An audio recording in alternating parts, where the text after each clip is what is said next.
Salam sejahtera, terima kasih karena bersama dengan saya di Nazilin Unity Channel. Sekali lagi, sah Mahathir kalah lagi terhadap Anwar Ibrahim. Ini apabila pernah diperleke Mahathir dan Walaun, kini penjawat awam bersyukur menerima kenaikan gaji pertama selepas 12 tahun. Kalau Anda masih ingat, ketika Anwar Ibrahim mengumumkan kenaikan gaji kepada penjawat awam, ramai yang mengecam, memperleke. Paling kuat memperleke Mahathir dan Walaun. Namun demikian, selepas kali pertama menerimanya, ramai penjawat awam yang sangat bersyukur menerima kenaikan gaji tersebut selepas 12 tahun tidak ada kenaikan gaji. Penjawat awam hari ini yang memilih sistem saraan Perkhidmatan Awam SSPA gembira menerima kenaikan gaji pertama selepas pelarasan yang sudah 12 tahun tanpa semakan. Sebelum ini, Tun Dr. Mahathir, Ahli Parlimen Machang, Wan Ahmad Faisal, Wan Ahmad Kamal, serta gerombolan Walaun di TikTok memperleke kerajaan Madani atas pelaksanaan pelarasan gaji itu. Sebaliknya, pelarasan gaji sebanyak 15% seperti yang diumum Perdana Menteri Datuk Seri Anwar Ibrahim pada Ogos lalu telah menghadiahkan senyuman kepada kira-kira 1.6 juta penjawat awam pada masa ini. Rata-rata penjawat awam melahirkan rasa gembira dan bersyukur dan berterima kasih kepada kerajaan Madani atas pelaksanaan pelarasan gaji itu. Lebih-lebih lagi bagi kalangan penjawat awam yang mempunyai anak yang sedang bersekolah. Mereka termasuk pesara kerajaan berpendapat pelarasan gaji yang dinikmati kini dapat mengurangkan beban kewangan masing-masing. Mengulas kenaikan gaji penjawat awam yang pernah diperlekeh pembangkang, pemerhati politik Amir Hamzah berkata, Perdana Menteri ke-10 Anwar Ibrahim terbukti berupaya melakukannya, walau negara mempunyai hutang mencecah 1.5 trilion ketika mengambil alih kerajaan. Fahamkan sekarang mengapa beliau mendapat anugerah Menteri Kewangan Top 4 terbaik dunia 1993, Menteri Kewangan terbaik Asia 1996, ASEAN of the Year 1998, satu-satunya Menteri Kewangan yang membentangkan belanjawan surplus untuk 5 tahun berturut-turut 1993 hingga 1998. Satu-satunya Menteri Kewangan yang hutang negara tidak lebih atau sekitar 100 bilion ringgit untuk tempoh 5 tahun, iaitu 1993 hingga 1998. InsyaAllah negara akan terus maju dan makmur di bawah kerajaan pimpinan beliau, katanya lagi di platform X.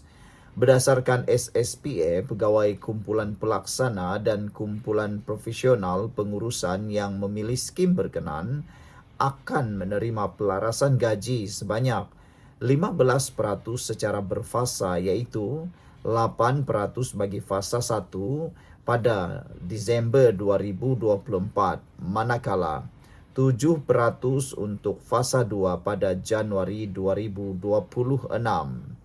Bagi kumpulan pengurusan tertinggi KPT pula, mereka akan menerima pelarasan gaji 7% dan 4% bagi fasa 1 dan 3% bagi fasa 2 menerusi SSPA yang diumumkan Perdana Menteri pada 16 Ogos lalu. Sekian dulu untuk kali ini. Jangan lupa tinggalkan komen anda. Salam sejahtera, terima kasih karena bersama dengan saya di Nazilin Unity Channel. Kita ingin ucapkan tahniah Sabas kepada TYT Sabah yang baru, yaitu Tun Musa Aman. Beliau telah dianugerahkan gelaran terkini, yaitu Tun Musa Aman. Hari ini kita sekali lagi menerima satu lagi laporan yang agak mengejutkan kita semua. berkaitan dengan pelantikan Ketua Menteri Sabah yang baru. Ada netizen mengatakan bahwa adakah selepas Tun Musa Aman dilantik TYT akan ada peralihan Ketua Menteri Sabah? Adakah akan digantikan Ketua Menteri Sabah? Karena baru-baru ini kita digemparkan dengan kes skandal rasuah membabitkan beberapa adun di Sabah. Jadi oleh sebab itulah hari ini kita melihat penganalisis menepis peluang Kitingan jadi Ketua Menteri Sabah. Ada yang cuba meramalkan bahwa Ketua Menteri Sabah bakal digantikan. Tetapi yang menjadi persoalan kalau diganti siapa yang akan ganti? Ada yang kata Jeffrey Kitingan.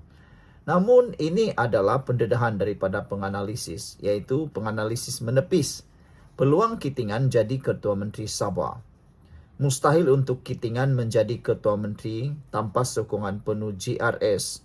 Memandangkan STA hanya menduduki 6 kerusi. Wah, rupa-rupanya itu yang dilihat oleh penganalisis politik, yaitu mustahil untuk Jeffrey Kitingan menjadi Ketua Menteri tanpa sokongan penuh GRS. Memandangkan STA hanya menduduki 6 kerusi. Betul jugalah kan? Tapi jangan disilap sangka. Politik di Malaysia ini luar biasa peliknya. Ada parti politik yang sikit kerusi tapi boleh jadi ketua. Macamlah beberapa gabungan parti lah kan. Gabungan parti itu banyak yang banyak kerusinya, dia pula jadi timbalan ataupun hanya timbalan pengerusi. Pengerusinya pula sikit kerusinya, macam Perikatan Nasional lah. Dua penganalisis politik meragui peluang Jeffrey Kitingan menjadi Ketua Menteri Sabah seterusnya lantaran partinya tiada bilangan kerusi mencukupi di Dewan Undangan Negeri Sabah.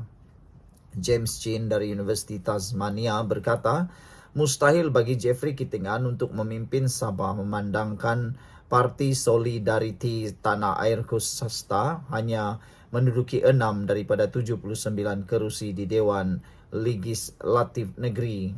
Itulah sebab mengapa STA ingin bergabung dengan Parti Bersatu Sabah PBS, katanya kepada FMT. Prospek penggabungan dua parti pribumi itu kelihatan menjana momentum dengan penubuhan sebuah badan khas untuk membincangkan keboleh-laksanaan idea suatu pakatan antara mereka, yaitu PBS kini mempunyai 7 kerusi. Jadi kalau PBS campur dengan STA, kita ada 13 kerusi. Dengan 13 kerusi itu, bolehkah Jeffrey Kitingan menjadi Ketua Menteri Sabah? Bilce Bala dari Universiti Malaysia Sabah berkata, Kitingan perlukan sokongan wakil rakyat Gabungan Rakyat Sabah untuk menjadi Ketua Menteri, terutamanya dukungan Parti Gagasan Rakyat Sabah yang dipimpin Ketua Menteri Sabah sekarang iaitu Haji Jinor. Gagasan Rakyat memegang 26 daripada 42 kerusi GRS.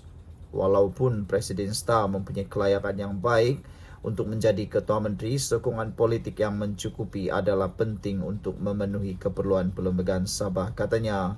UMNO Sabah menggesa Kitingan menggantikan Haji Ji berikutan dakwaan skandal perlombongan yang dikaitkan dengan beberapa adun. STA bagaimanapun teguh bersama Haji Ji dengan Kitingan membidas pemuda UMNO Sabah kerana menuntut Ketua Menteri meletak jawatan. STA pada Rabu menegaskan sokongan kepada Haji Ji dan mengecilkan dakwaan Ketua Wanitanya Kerry Chi bahawa Kitingan calon terbaik untuk menjadi Ketua Menteri. Timbalan Ketua Penerangan Ardino Diris, kata Chi, hanya menyuarakan pandangan peribadi dan bukan pendirian parti. Katanya tidak timbul isu siapa perlu ambil alih jawatan Ketua Menteri dan semua pihak perlu menyokong kepimpinan Haji Ji. Chin berkata, komen Chi itu tidak seharusnya dipandang serius kerana dia dan Kitingan dalam parti yang sama. Sudah tentu dia akan memuji Presiden sendiri, katanya. Namun berkata, Chin menyebabkan dirinya ditertawakan apabila memuji-muji Jeffrey.